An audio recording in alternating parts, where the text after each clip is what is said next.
Okay, so in this very short screencast, we just want to consider some factors and some issues that we can see from Japan. So hopefully you will have watched the YouTube video about the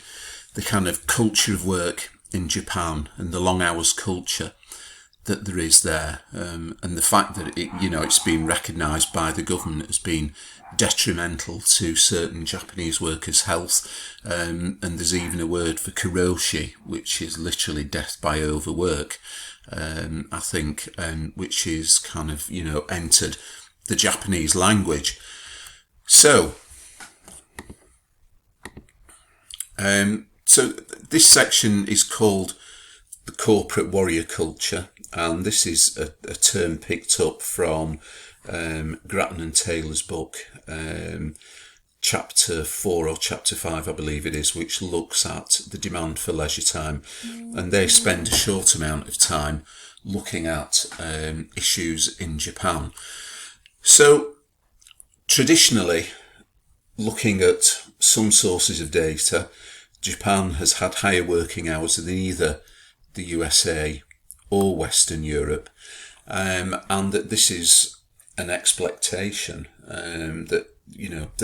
Japanese loyalty and the emphasis on loyalty to the group over individual choice, and loyalty to the group also means the salaryman kind of mentality, where someone works for a company for their entire working life and is very loyal to them,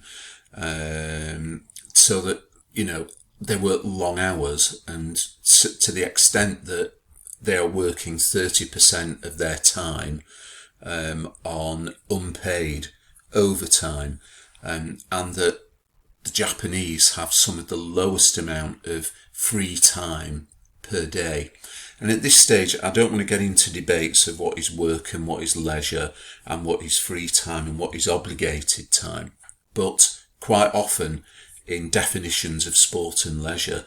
you will see that we have work which is paid work, we have work which is unpaid work, and this can include housework, looking after your children and things like this, shopping. There's kind of obligated time in which you have to do things which might not be your free choice, but they're done on your time away from work. This could involve visiting relatives or in-laws or spending time with people that you don't want to. And then outside of that, you've got leisure time, and sport is part of leisure time